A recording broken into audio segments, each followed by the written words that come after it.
Yo, what's going on, Relay? It is the day after the Chicago Marathon, and we have nothing but Chicago to talk about. One of my favorite topics. And with me today, I have Lindsey Hine, Tommy Runs, Erica Kemp, and Matt Chittum. Most of us who were in Chicago to enjoy it, but Matt can give us some of the broadcast and from the couch perspectives that we would have missed since we were on the course. So we got you covered from all angles today, guys. Hope you guys enjoy. The from the couch perspective is like my best perspective when it comes to running.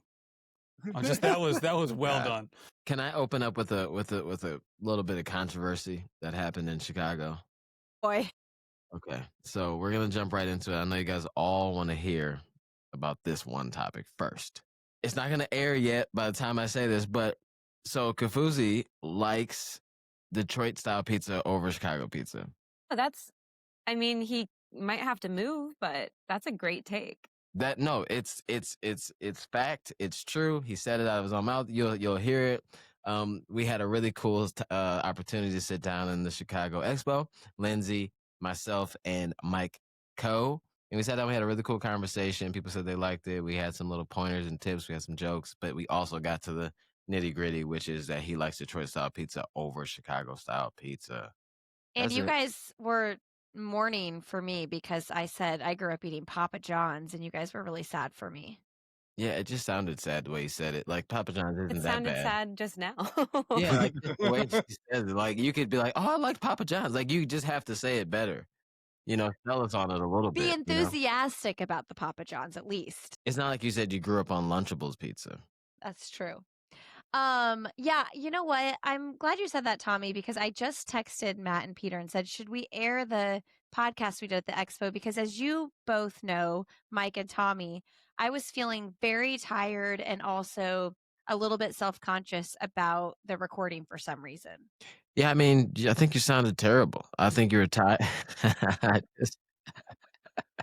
No, you sounded great. I don't know what your deal is, Lindsey. The only thing that I like that stood out to me is that like whenever we have an opportunity to do these things, Lindsey like automatically, you can tell like where her background is, she like slots into like interviewer position, and then it kind of like me and Mike are used to being interviewed a little bit more, I think sometimes. So we both just like it just happened that way. So I did feel like I wanted sometimes for you to be more part of like the convo, like you are here.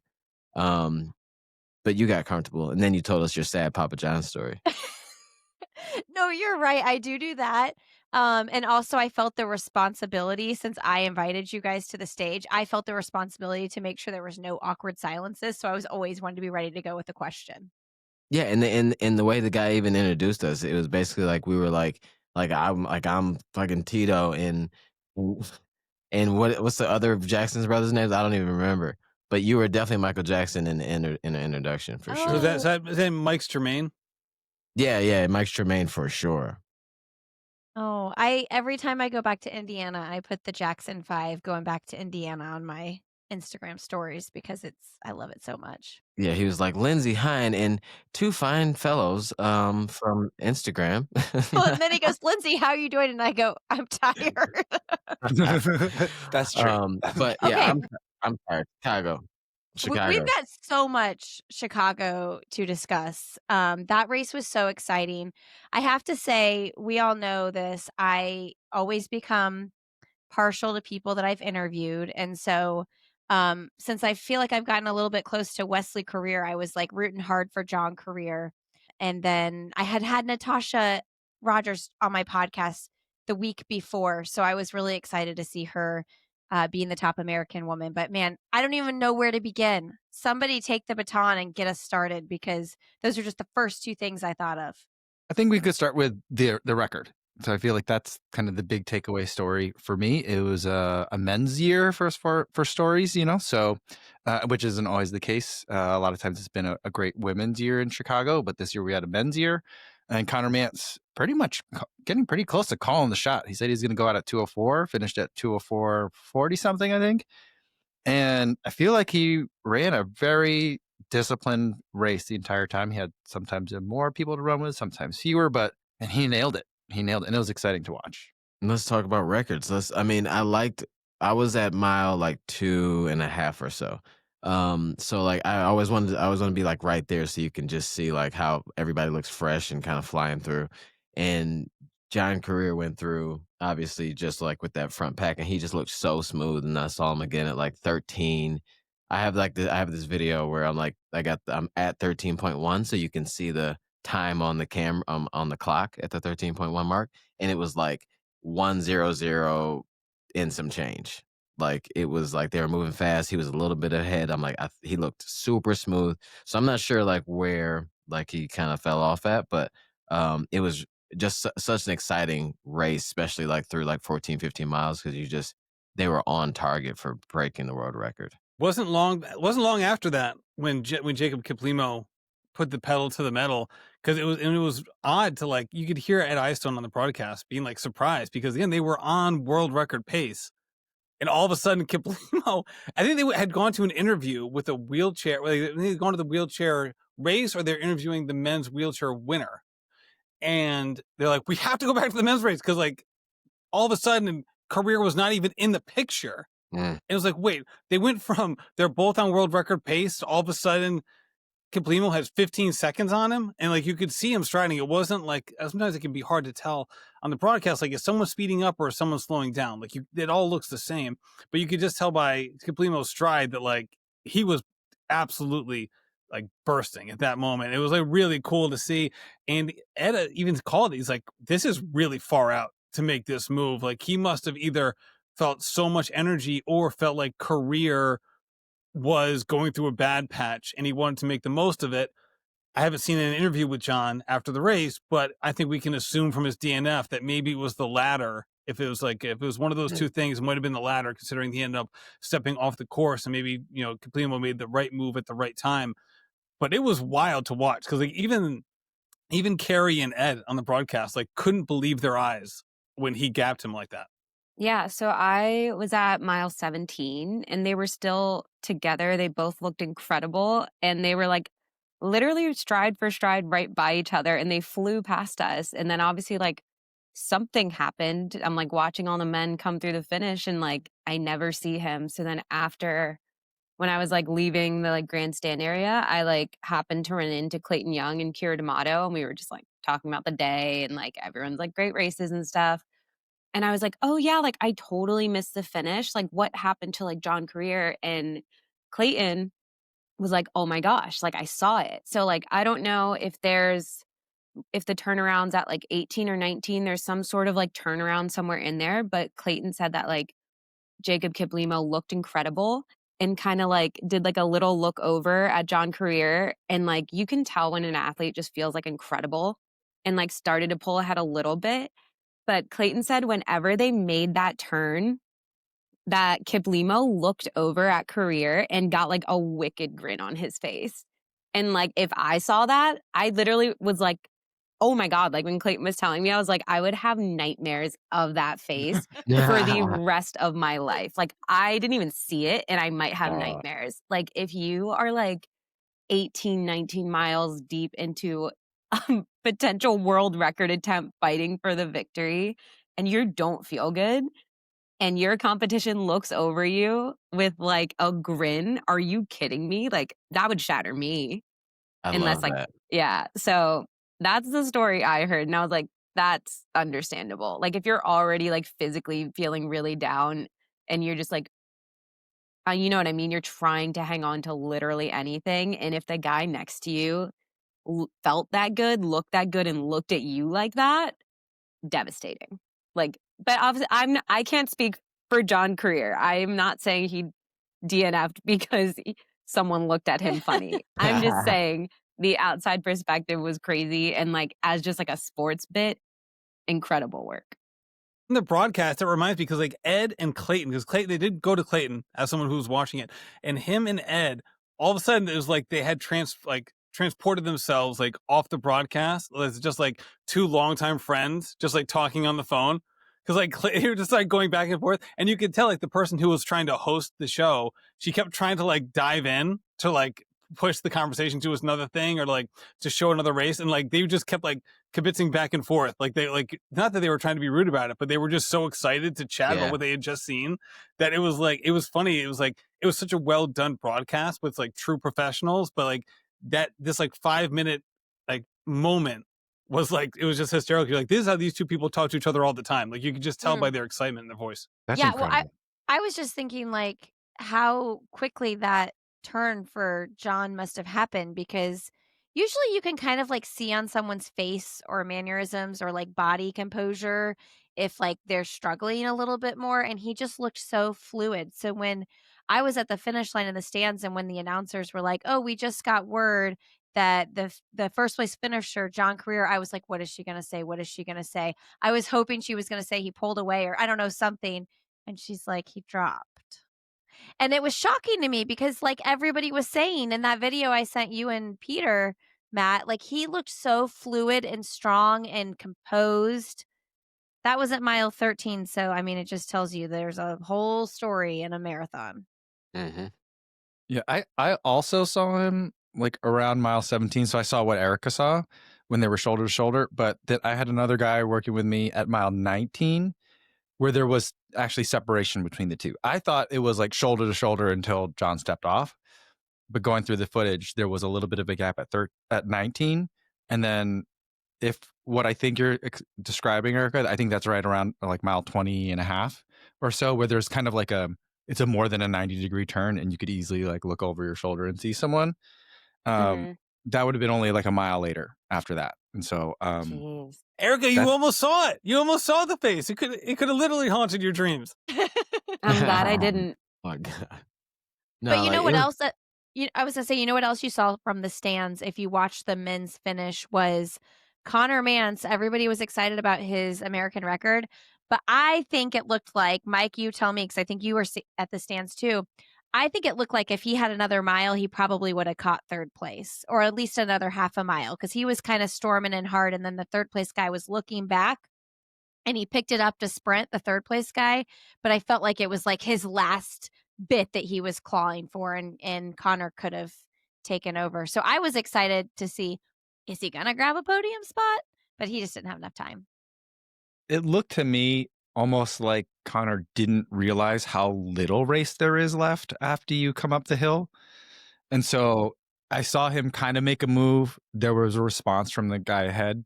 And then both of them kind of like, we're going. And then it was like, nope, there's not enough time for anyone to do anything. So let's just back off. So that's kind of what I saw. I mean, I'll have to go look at it again, but it's kind of seemed like everyone was kind of caught off guard in terms of how much race there was left. I was at 800 meters out, so coming up that like final stretch, and I don't remember what's the guy's name that finished third. He's a Hoka guy. Alex Messon. Masai. Alex Mensah.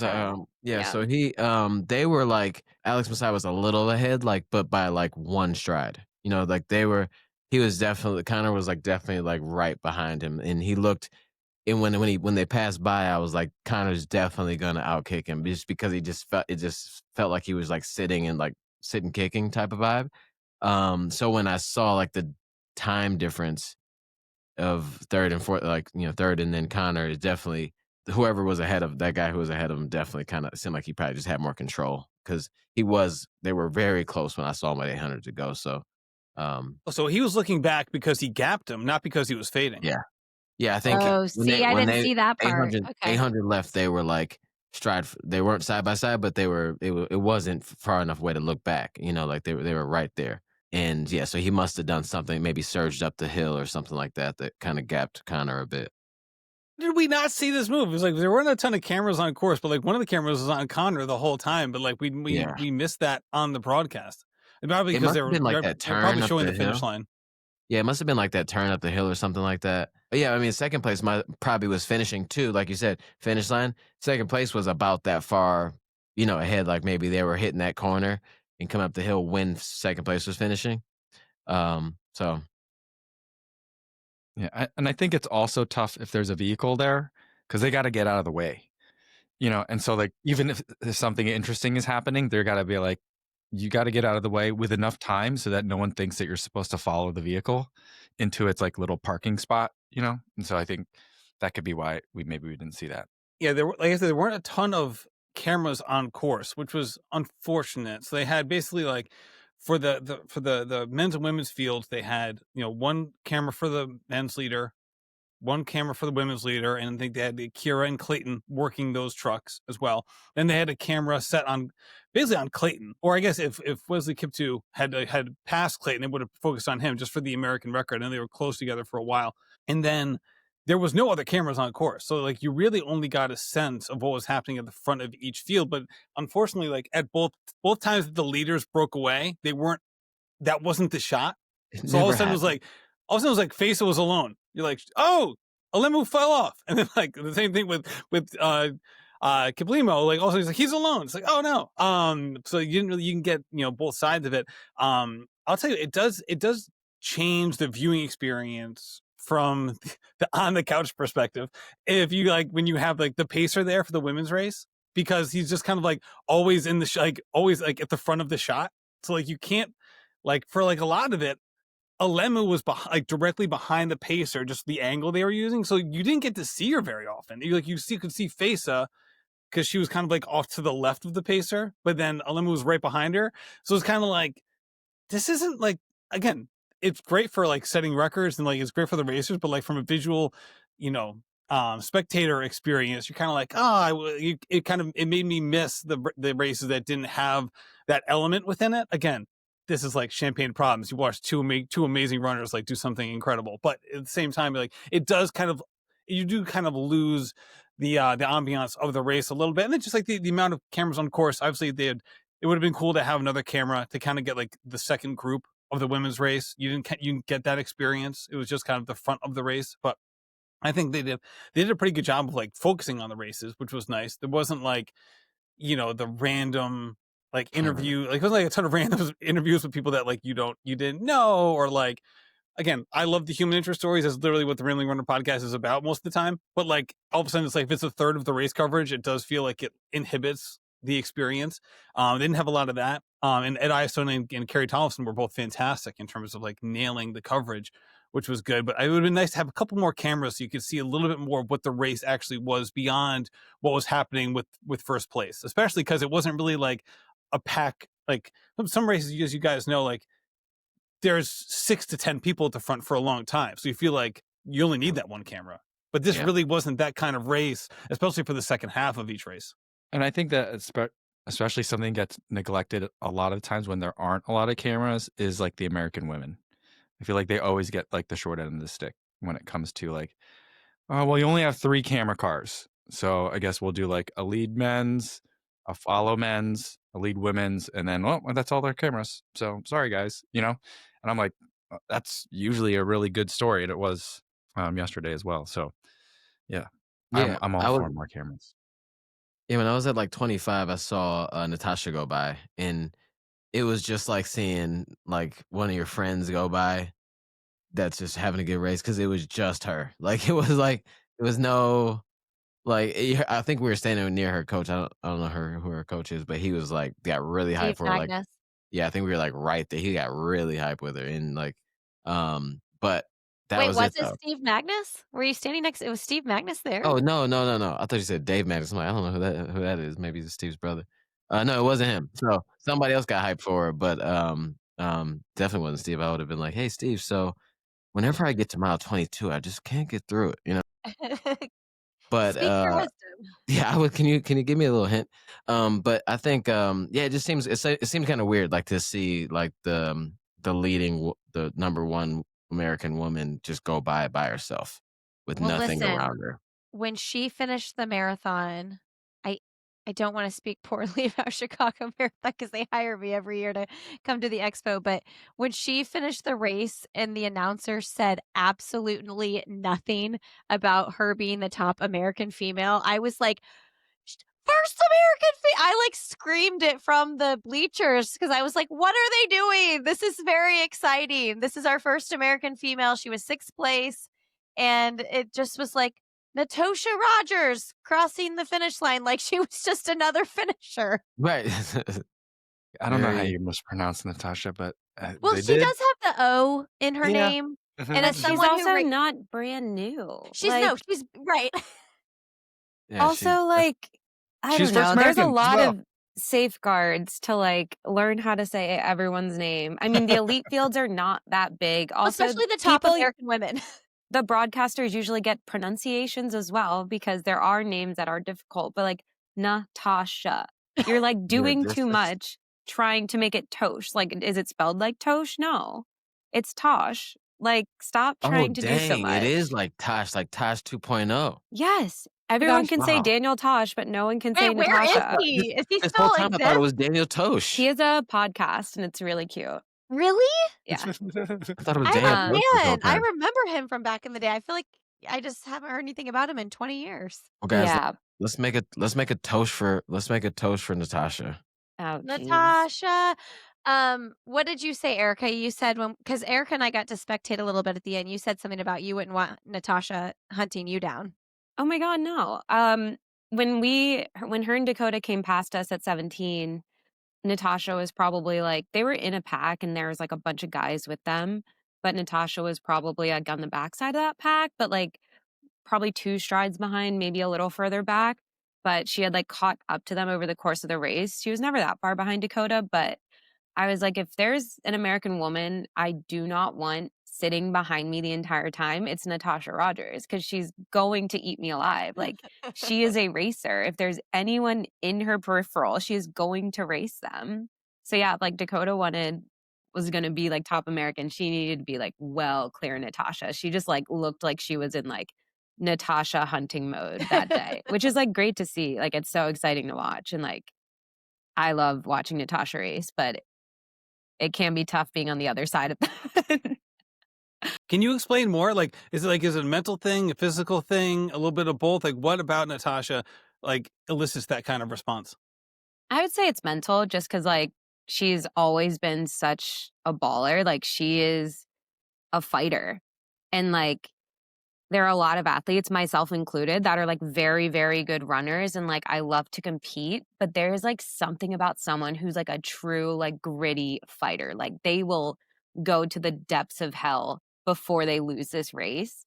And like, that's just like something that not everyone has in them. And like, not everyone can like go that deep or like go somewhere that dark. Natasha will literally collapse and like faint before she loses a race she wants to win. And like, not everybody has that in them. Natasha has that in her. So like, if you guys are like really going at it to the finish, like, you better be willing to go somewhere you've never been before if she is like in striking distance. So like, mentally it's just scary because you're like, God, I hope I feel better than her today. Cause like, I don't know if I can go to hell. Like, I can't do that on like at a moment's notice. I don't know if I can do it ever.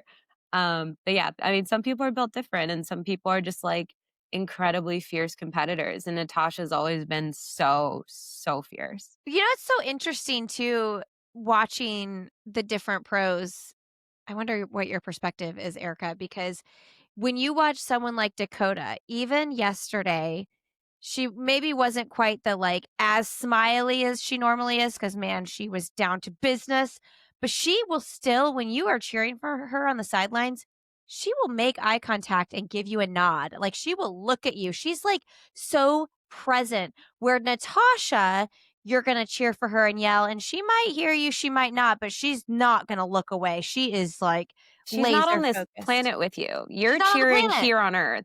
She's somewhere else. Yeah, it's interesting how the different pros operate. Like Laura Thweet, that's another example. She's also wasn't on the planet, I feel like, when she raced. What are you like, Erica? On a good day, also not here. Not on the planet. Yeah. I'm in another dimension and my body is like doing its thing. If I'm present, I'm having a bad day. Gotcha. Well, and that's so interesting. I've wondered that about Dakota, like, because she is so like attuned and smiling and aware of the surroundings. But I feel like that's just who she is. I don't know that that could be changed, you know? And would I that mean, change the whatever trajectory works. of a race? Yeah. I do want to talk about this though. She went out sub 2:20 pace. And she told us at the press conference, she was like, I'm in shape for it. I'm swinging. I'm going to do it. I believe in myself. And I just want to say, first of all, the second half of that race had to be so hard for her because she gained 5 minutes on that, maybe 4, maybe it was 4, and that had to hurt so bad, but second of all, like, go off, like, go do it. She went for it, she tried, she took the risk, she believed that she could do it, and I admire that so much. It's kinda scary to do though, right? Yeah. I mean, if you really think you can do it, you can't really afford to go out conservative. Like, you're not going to go out conservatively in, like, 71 and then just be like, "Oh, yeah, I'll for sure close in 67." Right. It's like, you've gotta give yourself a chance if, like, that's the day you think you're capable of, and it is, like, a very bold, a very, like, commendable thing to do. Like, you have to be very confident and, like, very brave to commit to that, and she did. And so did a lot of women. I think that was one of my favorite parts of the race in general is, like, coming into Chicago, so many women, like, were just shooting for the stars. They all came in off of, like, pretty good builds. They all came in with, like, very high spirits and very big goals, and everyone went for it. And it didn't work out for everybody, but it's still, like, so, so exciting to see because, like, you don't know if it's gonna work out until they get to that finish line. And we also don't know who it's going to be. Like, I feel like there's 20, maybe even more American women, Erica Kemp included, that on any day could be the best marathoner in America. And it's really Yeah. exciting to watch. I feel like for the men's field, it feels like number 2 is like that way. It's like there could be 20 different people who could be like the second best American marathoner in the Mhm. country. And Conner Mantz definitely has the belt right now on the Or American maybe side. the 3rd. I feel like Clayton has number 2 locked in pretty hard. Uh, we'll No? see. But Okay. anyway, but it's exciting because I felt like going into that race, like again, like you mentioned, like Dakota, whether it was Gabby or Natasha or a whole bunch of other people, like it definitely felt like there's no way of knowing coming into this who's going to take it, and it's really exciting over to see how it's going to pan out over the next 2.5 years to see if there's someone who rises to the cream of the crop, or if we just go into the next trials again, being like it could be anybody. And it's just going to be a wild experience. And I think Gabby Rooker, I feel like her, like, she's similar to, like, Susanna for, like, a few years when people just, like, weren't talking about her story. I feel like Gabby flies under the radar as well a little bit, and she very well could have been the top or maybe the 2nd American through. Was she the 3rd American? Yeah. The other athlete I was watching, Mary Ngugi Cooper, okay? She's 36, ran sub 20 for the first time, and I love watching her race. I feel like she's in Boston most years, and Mhm. seeing her go under 220 for the first time at 36, not that 36 is that old, but someone who's been in the game and grinding for as long as her was really, really exciting. Because I feel like when you've been grinding for that long, you might think maybe 220 isn't in the cards for me. So anyway, she was 5th and looking strong. Yes, I saw her go by, and I follow her. She's like one of my favorite follows. Yeah. She just picks good songs, and then she just grinding like straight on the road, no edits, just on the road pushing and getting paced by some dudes and like on a dirt road somewhere, and I love it. It's amazing. And for our listeners that don't understand why Mary Ngugi is an absolute queen in the running world outside of just consistently being one of the best marathoners in the world, she started her own track club, coached by women as like a safe space to bring up young girls in the sport. And it's been doing so, so well. She started it maybe 3-ish years ago, and it's just, like, such a beautiful thing she's doing, giving back to her community, giving back to the sport, and, like, she saw a problem and was like, "I will fix this. I want these girls to grow up loving this sport with female coaches, like, feeling empowered, feeling safe," and she's obviously 36 and, like, doing these incredible things. Like, I think creating your own track club is like 36 is super young for that. She's still like in her peak marathon years and still getting faster. And there's just a million reasons to cheer for Mary Ngugi. It's called Nala Track Club. It's literally spelled NALA Track Club on Instagram. So it's at Nala Track Club on Instagram. And it's a major responsibility to take on in the peak of your career. I mean, when you're creating something like that, obviously it means a lot to you and you want to put as much into it as possible. It's not just like, hey, I'm going to start this thing. We'll see how it goes, whatever. It's just kind of like this interesting thing that's just going to be a side hobby. you don't do something like that unless you're all in completely. And the fact that she was able to create something like that has that kind of social impact, while at the same time then running her best, it's just, my God, like that is just, it's a shocking thing to do. Those two things coalescing like that. It's And I think incredible. And I think too, like to add to that too, like I mean, I haven't been there, but I've definitely heard of different like situations. But to build something like for a woman to build like something like that for young women, in a place where like it's been kind of known to have issues with women doing their own thing, especially around running. Like we've seen women like go through wild domestic violence that are pro runners and be killed by their husbands and all type of stuff. So like for her to, and I think one of them was her like a really good friend of hers. So to have her Agnes. start Agnes, yeah, to have her start something like this, it's not just like it's for us. It's like, oh, that's really cool, but it's like it's also, I'm sure, not necessarily the safest thing for her to do with her Mhm. being who she is as well. So That's right. big shout out to her. Yeah, I remember her being super outspoken about that when Agnes was murdered, and she went and did her thing. Well, it's kind of All right. hard to pivot off that, All right. but I know. All right. More Chicago. Let's go. I didn't want to talk just to talk.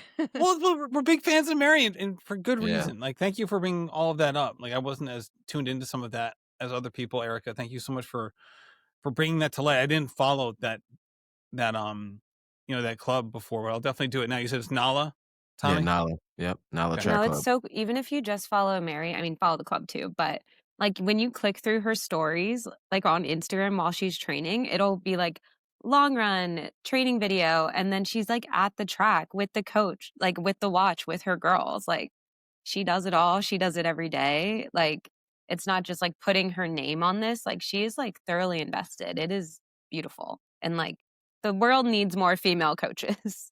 And we need to do a better job of highlighting this, because like I feel like an idiot because I didn't follow Mary, but like we should really, as a podcast, we should maybe have like a segment where like we highlight people like, hey, you need to follow this person, because if you're not, you're missing out. We'll work on it. You need one more thing to have to do on Instagram with Road to the Trials you've got going on. Well, Matt. I feel like there's always room for cool, interesting people. That's for sure. Well, I will say Tommy knew because he picked her in relay. You had her in He your did. draft. Chicago, Oh no, are you going to go over the fantasy. draft? Tommy did great, and it pains me. It pains me to I say finally did great. that Tommy got, in terms of our cross country scoring, we each picked 5 people. We scored Just our say top it. 4. Tommy had 17 points, and it's ridiculous. It's And for a the blowout. record, It's a Tommy blowout picked victory. my picks. I just picked mine because they were my friends. But every Oh time Tommy had a my pick, I was like, gosh. they're on my list. It's in my notebook. I just also picked my friends. So I also won. Okay, Erica. Can you All guys right, remind me Erica. who was in the draft? We It can was split our medal. Erica, Tommy, Mike, and Matt. Is that And Peter. and Peter? Okay. Yeah. So Tommy. So I mean, so one he did, had. that was the worst way. Like when Pete, see, this is what I'm talking about, Erica. See, when Peter or like Matt win, it's like I won, Peter won, and then when it's like, well, so Tommy got this many points. Did I win or not, Matt? I'm literally about to say, you cut me off as I'm about to announce the things you got. You have 17 points. You won.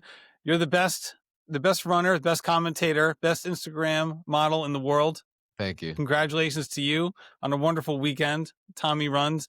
So you had 2, 4, 5, and 6 were the points that you got, which is incredible. You got Alemo, who finished 2nd in the women's race. Then you had Mary. She finished 5th. You had Natasha Rogers, who finished 6th. And you had Conner Mantz, who finished 4th. Why And I did we must let say- him draft Connor as well? Here's the thing. Erica. I thought I had this one dialed. 3 minutes into the race, I was 3 minutes after they finished, I was like, all right, there's no way I'm going to lose. Why did I say that? Because I had the female winner, I had the male winner, and I had the male 2nd place. And somehow Tommy Cross-country still style. beat me.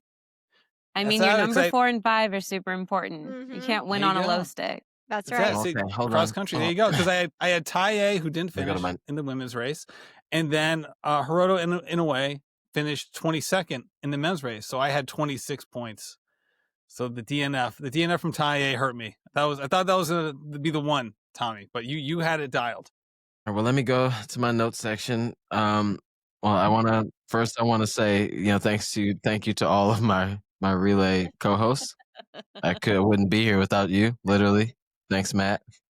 Uh, thanks, Mom, for believing in me, and thanks to all the people I picked before Erica picked them, because you guys kicked ass. That's all. He has a speech. That's so good. Finished in third was Peter with 40 points. In fifth was the Erica Kemp All-Stars. And They in did their sixth, best. and sixth was Mike's team, who only had one person score. So Who kudos was to his Rory scoring Linkletter. person? Rory. Oh. Rory Linkletter got ninth. Unfortunately, the rest of Mike's team did not finish. So Mike doesn't have a score. No. I think that Mike. Some of them I think didn't we start, need a I speech think. from Mike as well, though. Can we get your speech, Mike? I think it's important to note here that this is the first time where Tommy got to pick the draft order, or Matt didn't pick the draft order. See? And Tommy won this time. So I'm just saying, all the things are lining up. And it's all saying that I was speaking the truth both of those times. And let's note, fun fact for anybody that didn't listen to the draft and they listened to this wonderful episode, I had fourth pick, so it wasn't like I picked myself. I gave Erica first, so she's like, if Tommy picked all the people I picked, I mean, you had first. You didn't, you chose what you chose, Erica. So it's all my medal. I'm not sharing anything. You can have I'm just saying, we Erica, thought the same. You can have the little lanyard ribbon thing. I'll take that off of my medal and give it to you. You're such a humble winner. Yeah, I mean, I am. So I will say, YouTube the video Erica coming Kemp soon. All-Stars was the only team that had 5 finishers. So kudos to them. Look What at other that. team? What Full other team had a participation name? points. What other team had a name?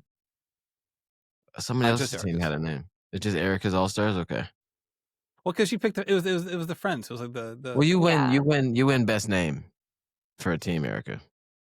Well, I bet on some debuts, which is like, I'm not going to bet against them. I was really, really excited for them, and I don't think they did poorly. They didn't set the debut record, but still we got some more US marathoners to look forward to in the future. So I am still proud of my team. One of the storylines we haven't talked about is Emily Venters finishing the damn marathon. Erica and I were standing at the finish line, like looking for her because we were waiting for my friend, like my college friend, who was like on track to run like around 3:30ish. So like, and Lindsey also like had a friend she was looking for that was running around the same. So we were just like in the stands. All the elites have passed, but I had like a bunch of people in my tracker. And Lindsey saw I had Emily, and we both thought she had stopped at like 30K because like it hadn't updated in forever, and that's usually what happens when someone drops. And then we hit refresh and it had updated. And we're like, oh my God, she's still going. And then a long time passed again. And then as it got closer to like when we were waiting to see our people, we were like, it says Emily Venters is like gonna come through any minute now. And then she did. I hope someone gets to unpack that because it sounds like it was an insane day. Yeah. I already have that email out. Based on her personal watch, she ran a 2:31. Yeah. For running Gun time is like 3:15, but I don't know what kind of day she had, but she told herself she was going to finish, and she had some med tent stops. She said she didn't have bottles. I don't even know how that happens or what happened. Yeah. But I mean, quite the epic debut. Yeah, I told her, I had messaged her, I was like, I don't know that I've ever witnessed a pro do that. And I don't mean stop. I mean like, okay, you're either sick enough or something's gone wrong enough that you've had to stop at medical this many times. And then you're like, I don't care if I sit here for 30 minutes, whatever it was, we'll find out because we're going to unpack it on the podcast. But I'm going to still cross the finish line. I mean, Boston 2018, we saw a lot of pros crossing the finish line like 3 hours plus. But yeah, I think there's two thoughts, right? It's very commendable. I admire it. And then also you don't want to be the person that's like, oh, I commend people who finish no matter what, because you don't want to like create this environment of like injury or sickness or whatever. But I don't think that that's what this was. And I just think it's super respectable that she was like, no, I don't care that the clock is going to say 3:15 or 3:20. I'm still going to cross that finish line. I don't know if the bottles were an issue this year because the same thing happened to Zuhair Talbi. He said someone kept knocking his bottles over. So he didn't get any till like the end. So Is like that the one where Connor, you saw the video of Connor like handing someone a bottle? yeah, Is that the guy? yeah. And so like his just like weren't there or they were knocked over and he couldn't get to him or something, he said. And so he didn't get any bottles towards the end, at which point when he did get this is what he put in his Instagram post. Yeah. By the time he did get fluids, it just made his stomach like just turn into a knot. And so Well, and like if you're only gonna have them for half the race, you would want it to be the first half. Like there's not a whole lot of coming back. But like even when we were spectating, I think we saw them at 5K at their first bottle station. Like before they got there, I was standing with like Oliver Brooks people, and we looked at the tables and we're like, someone like one of the Brooks people we had with us was like, is it normally that crowded? And I was like, what? And I looked at the table and no, it's not. Like there are usually not that many bottles that close together. And we were like, I don't know, maybe like they're men's and women's mixed together, which also doesn't make sense. They usually like do men's tables, then women's tables, so you don't have an issue like that.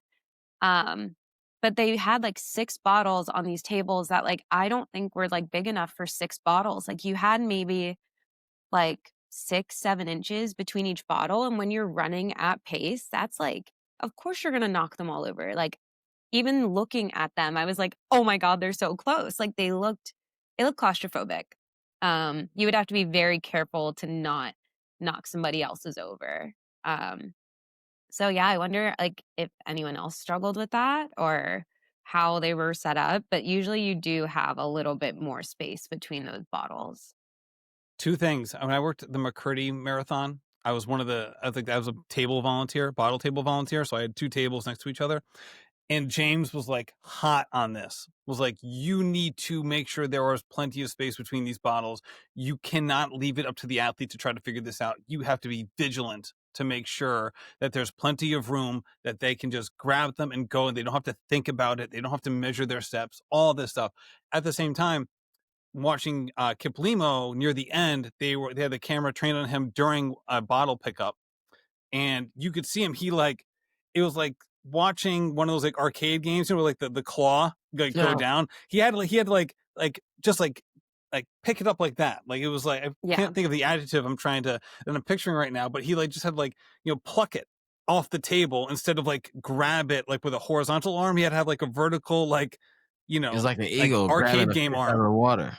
I will say, Yeah. award for smoothest bottle grab goes to John Career. The way that man swooped up his bottle at the first station, I was like jaw on the floor. It was the smoothest pickup I've ever seen in my life. I don't think I'll ever see one better. I was like genuinely in awe. I was like, I know they like just started running and like we're here to watch them run, but like, did anyone see that bottle pickup? It was immaculate. Were There you you right go. See, there? John, I'm sorry the race didn't go the way you wanted it to, but you still got an award. So there you And they go. were sprinting. Like they went out so hot. And he did not break stride. He did not slow down. It was beautiful. I'll go back and watch. You should. Go back, watch that first 5K. Can you think of a comparison to make to Venters and how she finished that race? Because I'm struggling to think of one that was like, basically an hour after what she planned on finishing, and all of the similar comparisons I can think of that were like that extreme. Again, we're talking about like, again, an hour after expected finishing time was more like trail running. Sometimes you'll see this in, at UTMB or Western States where someone, is a contender, and all of a sudden they're finishing, instead of finishing it like at 15 or 16 hours, they're finishing at 18 hours, and they spend like an hour at like an aid station at like Green Gate or something like that. And all of a sudden they come in later. But at the same time, like, I guess those pros, just like the pros here in Chicago, are weighing the same thing of like, do I gut this out if I know it's not going to cause like serious like harm to my body? Or do I just say, all right, that's it. I'm just going to like try to get into another race, and maybe like a month or 2, I'm just going to pack it in. Today wasn't my day, but I'm just going to regroup and maybe reassess the schedule.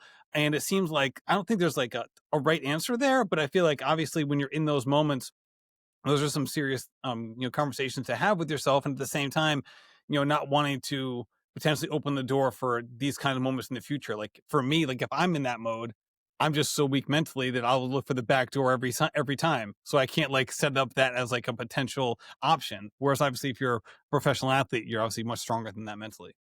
I mean, Erica's the person to answer this question, especially considering she's had those moments where she's had to make those decisions, and you just had a really hard race at the World Championships, and you finished that dang race. What's the line for you? Varies wildly on the situation. Like, I don't think it's like, oh, I would make the same choice every time because I literally haven't. Like, the 2024 trials, I felt horrible. It was like going sideways really, really early. I knew it was not my day, like 4 miles in. And I dropped at like 12 and a half because we were going to pivot and do the 10K on the track. And I like had to do that or else I wouldn't have recovered in time to run a 10K 4 weeks later and like get my trial standard. So that day, like that was the right call. I'll stand by it. Had a great summer, like got to run the trials, like ran well there, set myself up for a better next year. But this summer, because that was like, there wasn't really any reason to pivot, I guess. And it was also like, it was different because like the majors happen every single year and you can just ask your agent to get you into them. Like the majors are this like reoccurring thing that will always be there. But when it comes to like a world championships and Olympics, those are one-off opportunities. Those only happen on certain years. You don't make the team every year because you want to. It's like an earned position every single time. So like I would make a different decision if like it was a major that was like going horrifically. Like I don't know, depends how close the next race on my target is, but like if it's a Team USA thing, then like that is the one thing on your calendar and you clear everything else off of that because this was the only thing you were looking at. But if it was something that's recurring, I would probably just look a little further down the road and also like what is happening to your body. Are you just having a bad day and like you think you can bounce back because something's like off? Like for Tokyo, it was like I just really struggle in extreme heat. Like I'm not injured. I'm not worried about like, oh no, I'm developing a stress fracture or like I strained or tore something. It's like, no, like I'm just like well past like critical core temp for me. And like there's like no pulling this back. But like I know if I eventually cool off, like I will be okay. So I didn't think there was like a huge risk of long-term damage as long as I like drank some water and like got in the AC for a while. So yeah, like I don't know. It's very situation dependent, but I think it is like very different depending on what kind of opportunity you're actively in right now. Yeah, I was actually thinking about that with Emily because I was like, I wonder what she's thinking. Like, would she pivot to something else? I also think it's different when it's your debut, though, because she's probably like, I want to finish this marathon. I started a marathon. I want to finish it. And pivoting when it's your first marathon ever might feel really daunting because you're like, well, I didn't do it the first time. So I'm going to pivot and 2 months later try again. So, man, I'm just so excited to dig into that story more. But that makes a lot of sense, Erica. Like, I'm running for Team USA right now. I am not finishing this race. Well, and you can't just call your agent and do it again 6 months from now, which you can for the majors. It's like, oh, that didn't go well. Please, like, tell them to be nice to me and let me try again. It's like, no, you have to work really hard and earn that opportunity again. Like, you can't just call someone and make it happen. But yeah, like watching from the stands in Chicago was so fun. I will say the hospitality grandstands, they need to fill those up a little bit more. But I was out there with my cowbell and my voice, if you can't tell. But the announcers, like Lindsey was kind of saying earlier, when Centro came through, they literally said Matthew Centrowitz, pause, from Chicago, full stop. And I was like looking around and I was like, 2016 Olympic gold medalist Matt Centrowitz? Like, hello? Did I miss something? Does he not exist anymore? Or is his gold medal invalid? Like, did I miss a chapter? Like, I was floored. It was They also funny. mispronounced his name. Like, Yeah. I don't know how you look at that and you're like, Centrowitz? Like that was It like, was crazy. is this a joke? Like, are they? I'm like, maybe this woman knows him. Yeah. Like, I don't know. And But like, she perked up when she said Chicago. yeah. I was like, oh my God. She nailed that one. That was Chicago, wild. from I didn't know where I Chicago. was. I didn't know where I was when I heard that. I was like, what is happening right It was now? so funny, but so infuriating because you're like, this man has done more than just live in Chicago. So don't take it personally, Natosha Rogers. It's not just you. It could Well, be it made worse. me think too, though. I don't know. I've never announced at a major finish line. I mean, I would love to, but I never have.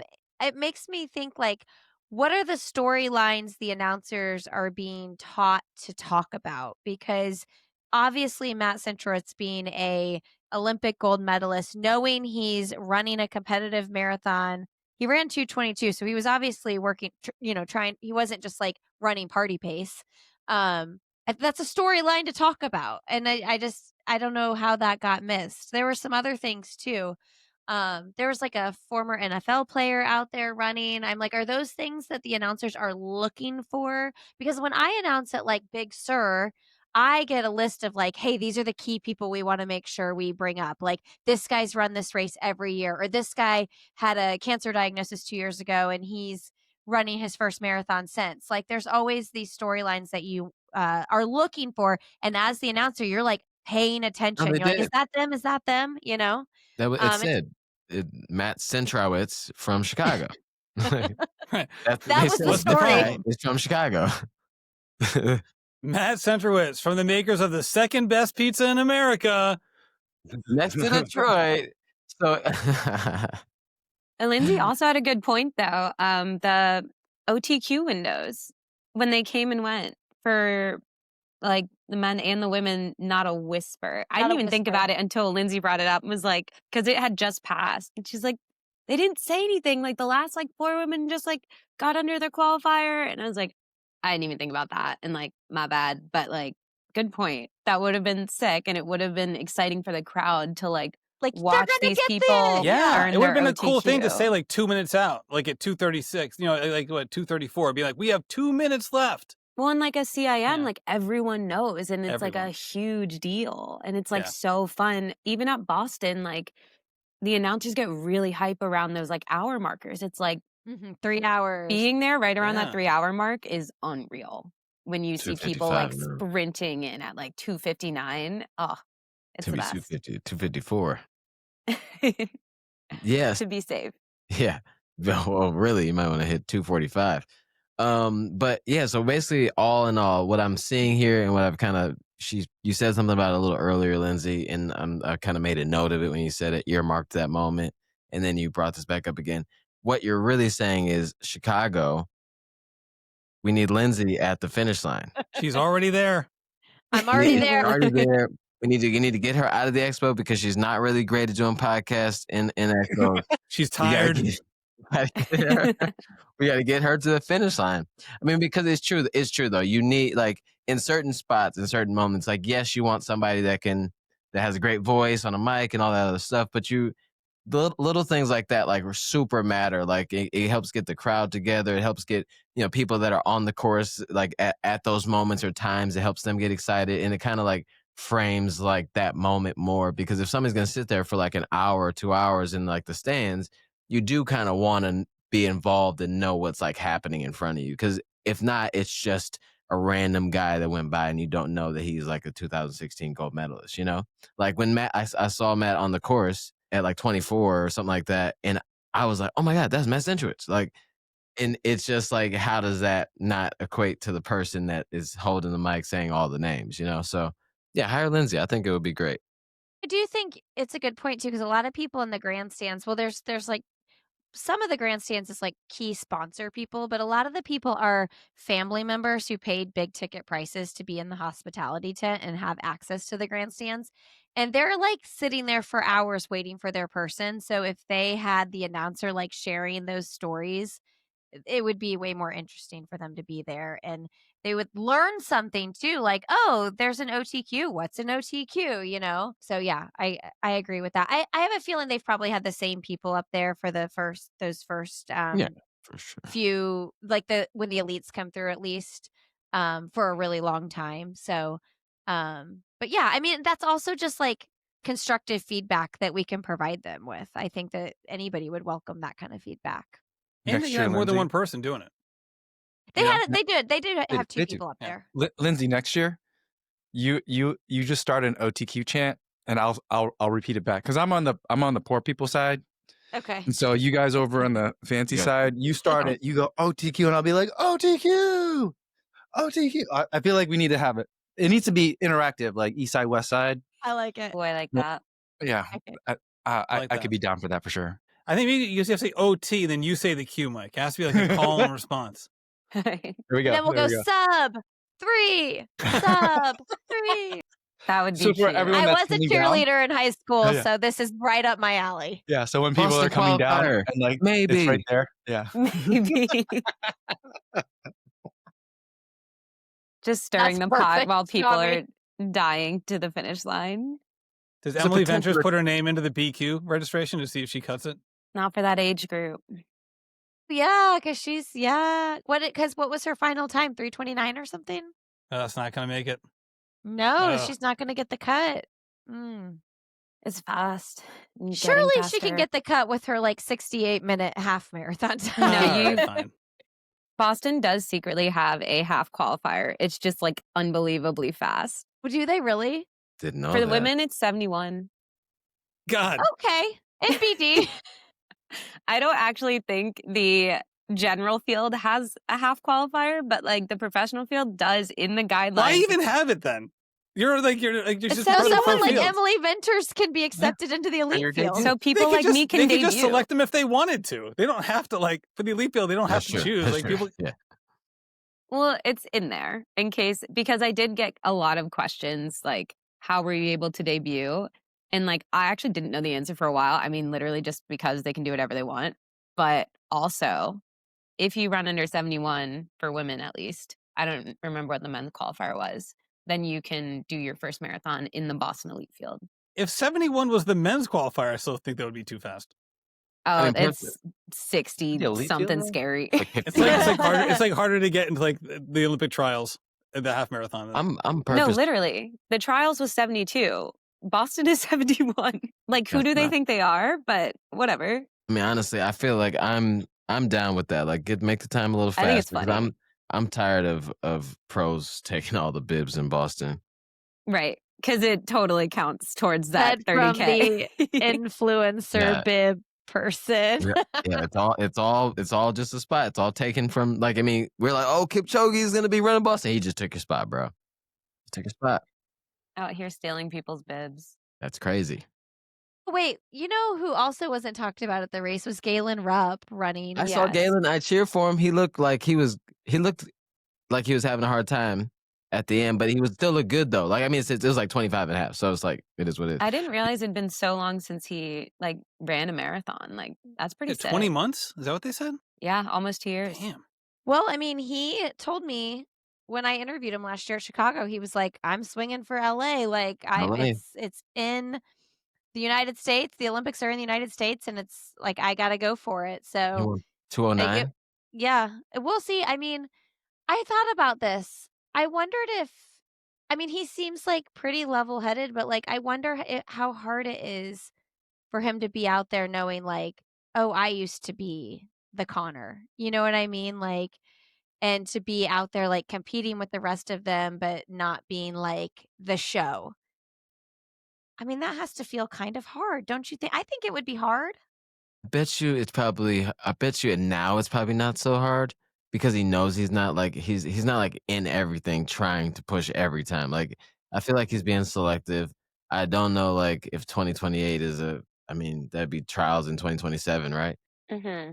I mean, I hope his intention would be to get really ready to like race, not like fast, because I don't think he wouldn't be able to. I mean, top three. I don't think he'd be like top three if it was just an all out flat race, just everybody go. But I feel like he'd be trying to get himself ready to compete, and I feel like he could compete in a race like that maybe in 2 years. He doesn't seem like somebody who really embraced being the top dog, you know? And it's like and maybe this just comes with getting older and being more mature and just like kind of growing into your own skin, but it does feel like he has embraced the media side later in his career. So who knows? Maybe he just personally likes being more of the underdog type, and that's just a better fit for his personality. Because again, he's done work on the media side over the last couple of years, which is not what he did. He almost like eschewed all interviews. It felt like when he was top dog. So maybe this is something that is actually potentially like a good fit for his personality type. Again, I'm sure he'd prefer to be winning the race and finishing 16th, but just from a personality type perspective, maybe this is a good fit. Yeah, you weren't getting an interview from Galen Rupp. Yeah, when he's got a was- different coach now. Yeah, you weren't getting. Oh, true. But even so, but which is why it was surprising that he was so chatty on the broadcast. And like when I interviewed him, I was very pleasantly surprised. I thought he would be super standoffish and not really social, but he was like the exact opposite of that. No, that dude's chatty. He's super chatty. I have interviewed him once. I asked him about Air Force Ones. That's about it. It was at a That's Nike event funny. like years ago, and they were like, "Do you want to interview him?" I'm like, "I have a phone with me." Like, okay, but yeah, let's go. Yeah, do it. But yeah, he's chatty. He's a very interesting dude. Yeah. I like him a lot, and I'm glad that he's no longer under the previous, I guess, Yeah. structure, let's call it. So Galen could be a little bit more Galen. And I also wonder, like, Suguru Osaka retired, and then he kind of came out of retirement, and I feel like those guys have very similar style. So I'm like, he's probably looking over like, Suguru came back. Maybe I could come back. I think he brought his kids to the race. That's Either dope. that or there's two tall, like, teenage boys that were walking around the hotel that look exactly like Galen Rupp that I saw on He has Sunday morning. teenagers. I think his kids are like my kids' age. So, but Yeah. he could have like a 13-year-old. Yeah.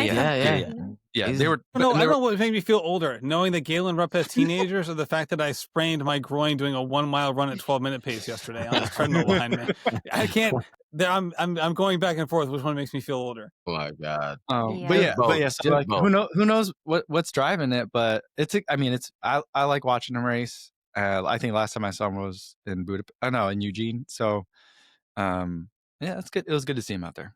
Another example of when he crossed the finish line, like Galen Rupp. Galen Roop. Yeah, just They like did say he Galen won the Rupp. race. he did. Okay, Yeah, they did. say like previous Chicago champion. Okay, Oh, they I got- missed that. Okay, Yeah, that's they good. remembered that. If you won the marathon, like they'll remember you. So this is just like pure. It's all Chicago all the time. So it's like you don't get special mention unless you've done something in that city. I guarantee you know who got Chicago you know Marathon. who got an announcement or a special announcement? I'm sure that when Matt James crossed the finish line, yeah, I'm sure that he got Matt James from The Bachelor. I guarantee. For the most, was running to have the most hugs on the course, or was that in Boston? When Or he I did a saw keg him- stand. When I He saw did a keg him stand at Broadway. mile 2, I have this wild video. He had on the Lorax suit, the orange Lorax suit with like the Wait, mustache. he was wearing that? Yes, Wait, that was Matt James? that was Matt James. Yeah, Yes. Stop. yeah. I did And he- not look that closely. I was just like LOL Lorax and like kept scrolling. LOL That's Lorax, incredible. and that was him for sure. Did he change? Like, did he? Yeah, he changed. I mean, you guys And can't he see had it, but costume changes. Like it's like a Taylor Yeah. Swift concert. Unbelievable. yeah, that's him. Let's go. Like in the So, Lorax suit. I love He that. said, we out he here must have saving trees." he must have a video crew following him too, right? No, What do you mean two? no. I just he mean in doesn't. general.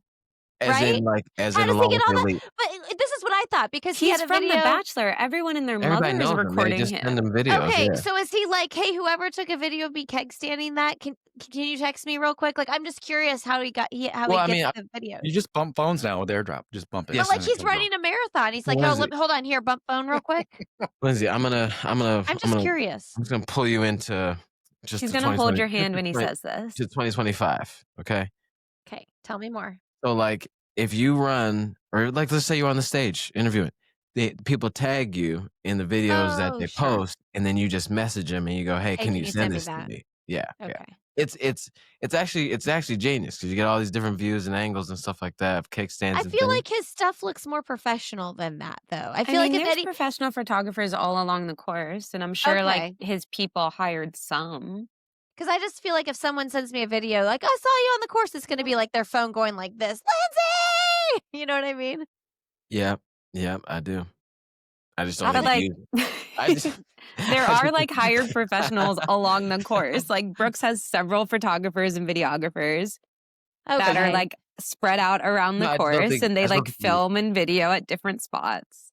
You just don't use the bad ones. Like my mom. I don't know if she listens to this podcast. So, but yeah, my mom Crop this sends me out. bad. My mom sends me bad videos sometimes, and I keep them for me. You know, like thank you so much, mom. But I don't want to put it in the reel because maybe it's a little something. You should see the video. Well, I it hurts took your of- brand. She's like screaming out, Thomas! Right. Thomas! But It's like, like, no, "Who is Mom. it?" Mom. But no, she gave me Tommy. So it's not, she doesn't call me Thomas unless I'm in trouble. And if I'm running a marathon, I'm not normally in trouble. Well, maybe I am in trouble, but The video I have, I found one of the girls I coach finishing. I found her at mile 25. And first of all, she spotted me before I spotted her, which is always a bummer. You feel like the worst spectator ever when they spot you before you spot them. But the video is me like jumping up and down, and then there's like a crotch shot, and like it's all in the Okay. sky. It's like I was getting on my phone to text her the video, and I was like, well, this didn't work out the way I thought it did. But Lindsay, I I think don't know. It it's you sounds like and it the would get a lot of phone. views. I gotta be I honest. think it's me. I think I'm the problem. Because when we were in the stands, I was waiting for my best friend and I saw her and Lindsay was standing behind me. So I'm standing on the front bleachers, like screaming at my best friend, but also like filming her finish. And Lindsay's behind me and she's like, oh my God, I got the cutest video of you cheering for your friend. It is, I don't even know how you recorded that or what it was supposed to be because she acted like she recorded this whole beautiful moment of us like spotting each other and saying, I love you. And she sends me this video that's like sideways and like maybe half a second long and it just pans like up and down. And I was like, what happened? I was like, this is going to be the best It video was because I like so stood funny. back. I must have like not hit record and then I accidentally hit record. I don't know my. So I'm just I I thinking think was we that need so to, like, proud of that next- video. Next time we're gonna have to have a review of like Lindsey. All right, marathon just finished. If you Yeah, went yeah, yeah. through From your Lindsay's photo camera roll. roll, oh my God. oh, Oh my God. Okay, okay. Everybody that's on the call, Boomer camera roll. everybody that's on this chat, tell me if this is bad. Lindsay, you don't get the answer. Wouldn't it be? I feel like this would go viral if Lindsay put together a compilation of all the videos that she's got from the race data right now, like, and posted it and said, no, it would literally be the same thing POV. as those like we let the Gen Z intern edit it. exactly. And then it's just like the 45-year-old man gasping all day because they like edit it really funny. Like that, Yeah, but I think that's that'd be actually the beautiful. clip. It's not like an edit. It Can should we be all recreate the the Blair Witch videos. Project, but just use Yes, her that'd be Chicago Lindsay's Marathon videos? There's Blair a lot Witch of motion Chicago in her Marathon videos. style. It's Wait, very Lord- old school horror shot on a phone, shaky. Wait, I'm really proud. Hold on. Laura Thweet just texted me. It was like, do you have any of the videos or pictures you took No, over the weekend? don't. And I'm just telling you, I just sent her this. Look at this. Look at her cheering for Ryan Ford. Look at this. This is what That's I thought I good. did for you, Erica. That's That's not good. Well, shaky. that's stable. That's good. Wow. stable. Yeah. So, So one of the who? Somebody took your phone and did this for no, you? I did. This is I don't me. I don't see Lindsey in this video, so I don't know. No, yeah, I don't believe it. That looks a lot like the video I sent you I earlier. think, but I okay. think a young person did that. Yeah, somebody else did that. One success over the whole weekend. But that's what I I- was trying to do for you, Erica. I was trying to capture It that was heartfelt moment. Only because you built it up. Like, oh, I took the best video of you. And I was like, what is this? Send it anyway. Just, you know. One way I can relate to that though, Lindsey, is like sometimes when I film pros, they'll later be like, "Hey, would you mind sharing that?" And I'll be like, "I'll get it to you later," because I have to go home and take the audio out, because otherwise it's me being I like, hate that. "Clayton, great job!" It's just me screaming at the top of my lungs. I'm like, that's embarrassing It's a for all lot. of us. That's my gonna take the most audio out. embarrassing thing. Yeah, I'll send it to you, but it's gonna have no sound. If it has no sound and I send you something, it's because I was screaming my face off. Yeah, I Noted. feel like you just gotta. People just gotta know that's going to be the case. I thought about putting a song on my videos where I was screaming for Dakota and Natasha, but I was like, you know what? Just mute me. That's just Like, it is what it is. I don't spectate marathons enough to like I catch myself trying to sound better, like while I'm cheering for people go by. Like lately, like the first like Chicago 2 years ago, I mean every video I sound like a different person. Like I don't even know who that is. Like, and I'm ashamed of whoever that is that was talking and cheering for those people. So as like yesterday, I was like, somebody went by, I'm like, let's go, bro. You know, and I was trying Oh, to like jeez. lock in like something that sounds like I could share and be proud of it. So I haven't quite gotten that one yet because yesterday somebody asked me for a video and I super put mute on it before I sent it. So I haven't nailed that down yet. If anybody's wondering. Just try out new personalities every marathon. You know what? Yeah, that's what I'm gonna do. I'm gonna like make a voice that's super definitely not me, and it sounds like, yeah, I'm gonna go for like broadcaster from like the from like the 30s or something. Like, man, I see, you know, like just get really locked in. Yeah, I don't think. Tommy, you already have different personalities. You've done these videos on Yeah. Instagram where you like do the Laura Green, like there's No. 7 different people in the room, but No, it's all no. you. They all just blend into one weirdo on a race day. It doesn't help. It doesn't help. All right. Well, this was a great weekend, that's for sure. We didn't touch on Athos. Maybe next week. There's a lot to talk about with that as well, but it's Chicago Marathon weekend. So, of course, we're going to focus more on that. Any parting thoughts before we get going? Yeah, if Athos wants to hit me with a cash app, I'll take it. Boom. Tommy, That's it. fan of women's sports. Let's go. So, and Chicago Fantasy Draft champion, Tommy runs. Cash App is open. Cash app All me right, everybody. right Thanks now. for listening.